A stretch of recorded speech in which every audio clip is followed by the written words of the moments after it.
ប្រទេសដែលកាន់របបកុម្មុយនីសនៅក្នុងពិភពលោកបានរងទ្រឹស្ដីនៅបុគ្គលម្នាក់នេះគាត់មានឈ្មោះថាកាលម៉ា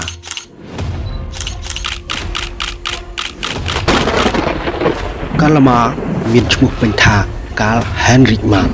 គាត់បានកើតនៅថ្ងៃទី5ខែឧសភាឆ្នាំ1818នៅក្នុងទីក្រុងទ្រីអឺនៃប្រទេសអាល្លឺម៉ង់ក្នុងកំឡុងពេលដែលលោកកើតប្រទេសអាល្លឺម៉ង់បានស្ថិតក្រោមអាណាចក្ររបស់ព្រុសៀកាលម៉ាមានជំនាញខាងទស្សនវិទូហើយកាលម៉ាក៏ជាអ្នកសេដ្ឋកិច្ចវិទូអ្នកនិពន្ធអ្នកបកស្រាយសង្គមនិងអ្នកនយោបាយបដិវត្តន៍ផងដែរលោកកាលម៉ាបានលាចាកលោកយើងនៅថ្ងៃទី14ខែមិនិនាឆ្នាំ1883នៅក្នុងទីក្រុងឡុងប្រទេសអង់គ្លេសជីវិតកុមារភាពនិងការអប់រំរបស់លោកកាលម៉ាបានកើតនៅក្នុងគ្រួសារដែលមានជីវភាពមធ្យមដែលលោកឪពុករបស់គាត់គឺជាមេធាវីហើយជាអ្នកមានចំណេះដឹងខ្ពស់ផ្នែកខាងច្បាប់កុមារភាពរបស់លោកបានចូលសិក្សានៅក្នុងសាលា Trier Gymnasium ដែលស្ថិតនៅក្នុងទីក្រុង Trier របស់ប្រទេសអាល្លឺម៉ង់បន្ទាប់ពីបញ្ចប់ការសិក្សាថ្នាក់វិទ្យាល័យលោកកាលម៉ាក៏បានបន្តការសិក្សានៅក្នុងសាកលវិទ្យាល័យ Bonn និង Berlin ដែលការនោះផងដែរលោកក៏បានចុះឈ្មោះរៀនបន្តផ្នែកខាងច្បាប់ក៏ព្រោះតែឪពុករបស់លោកចង់ឲ្យលោកក្លាយជាមេធាវីដូចជាគាត់ដោយសារតែវាមិនមែនជាចំណូលចិត្តរបស់លោកកាលម៉ាក៏បានប្ដូរមករៀនផ្នែកទស្សនវិជ្ជាវិញនៅក្នុងសាកលវិទ្យាល័យលោកបានចាប់ចិត្តនិងទាក់ទាញនៃគំនិតអ្នកប្រាជ្ញម្នាក់ដែលមានឈ្មោះថា Hegel ដែលលោក Hegel គឺជាអ្នកប្រាជ្ញដ៏ល្បីឈ្មោះបំផុតរបស់អាល្លឺម៉ង់នៅក្នុងសតវត្សទី19ក្នុងពេលនោះផងដែរលោកកាលម៉ាបានចូលរួមក្រុមមួយដែលក្រុមនោះគឺជាអ្នកគិតចិត្តសេរីប្រឆាំងអំណាចសាសនានិងរដ្ឋបាលពុករលួយនៅក្នុងឆ្នាំ1841លោកកាលម៉ាបានបញ្ចប់ការសិក្សាផ្នែកបណ្ឌិតវិទ្យានៅក្នុងសាកលវិទ្យាល័យជីវិតការងារនិងនយោបាយរបស់លោកកាលម៉ាក្រោយពេលបញ្ចប់ការសិក្សាលោកកាលម៉ាបានចូលបម្រើការងារជាអ្នកសារព័ត៌មាននិងសរសេរអត្ថបទនយោបាយលោកបានសរសេរនិងបោះពុម្ពផ្សាយនៅអត្ថបទនយោបាយដែលចោទប្រកាន់រាជរដ្ឋាភិបាលនិងប្រព័ន្ធសង្គមអាល្លឺម៉ង់ដោយសារតែគាត់សរសេរអត្ថបទប្រឆាំងនឹងអំណាចរដ្ឋប្រឆាំងនឹងអំពើពុករលួយប្រឆាំងនឹងបុគ្គលដែលមានបុណ្យស័ក្តិឋានៈកំពង់ខ្ពស់និងជនដែលមានសម្បត្តិទើបរដ្ឋាភិបាលបានបិទកាសែតនិងបង្ខំឲ្យគាត់លាចាកចំណាក់ស្រុកទៅរស់នៅប្រទេសបែលហ្សិកការរស់នៅក្នុងប្រទេសបែលហ្សិកមានការលំបាកនិងការយាយីពីជនមិនស្គាល់មុខទើបបង្ខំឲ្យលោកកាលម៉ាទៅរស់នៅប្រទេសបារាំងវិញការរស់នៅក្នុងប្រទេសបារាំងបានតែមួយរយៈពេលយ៉ាងខ្លី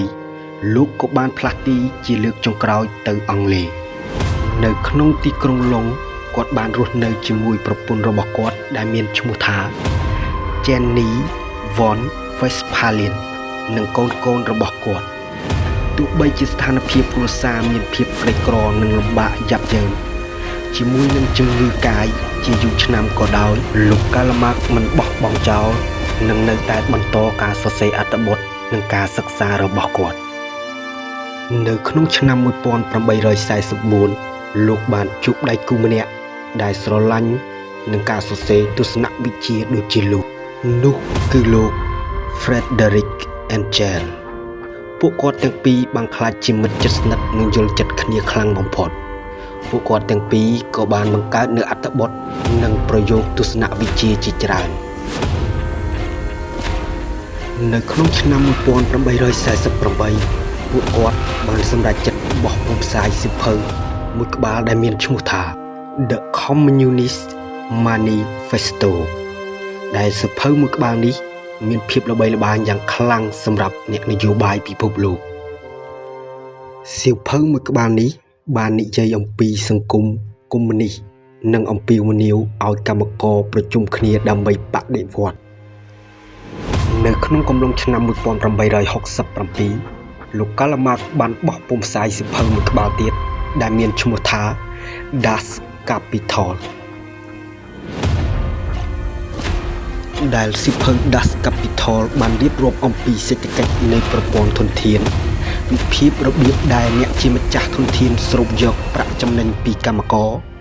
ការសិក្សាអំពីតម្លៃទំនិញកម្លាំងការងារនិងប្រាក់ចំណេញគំនិតទស្សនវិជ្ជានិងសេដ្ឋកិច្ចសង្គម 1. ទស្សនៈប្រវត្តិសាស្ត្រ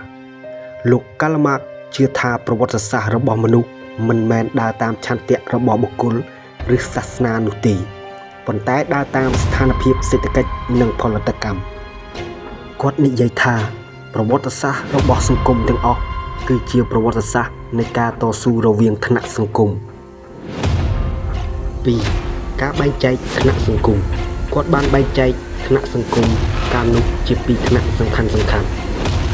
នៈម្ចាស់ធនធានអ្នកកាន់កាប់រោងចក្រនិងទ្រព្យសម្បត្តិឋានៈកម្មករអ្នកលក់កម្លាំងការងារដើម្បីរស់លោក Karl Marx បកស្រាយថាប្រព័ន្ធធនធាននាំឲ្យមានការបំពានលើកម្មករនិងបង្កើតភាពមិនស្មើភាពយ៉ាងខ្លាំង 3. គំនិតអំពីបដិវត្តន៍លោកជឿថាឋានៈកម្មករត្រូវតែងើបឡើងបដិវត្តន៍ដើម្បីបញ្ចប់ប្រព័ន្ធធនធានហើយបង្កើតសង្គមថ្មីដែលគ្មានឋានៈឬភាពមិនស្មើភាពគាត់ឲ្យឈ្មោះសង្គមនោះថាសង្គមកុម្មុយនីសដែលមនុស្សទាំងអស់ស្មើភាពគ្នានិងចែករំលែកធនធានរួមគ្នាទស្សនៈដែលមានឥទ្ធិពលលើពិភពលោករបស់លោក Karl Marx បានបង្កើតចលនានយោបាយធំៗដូចជា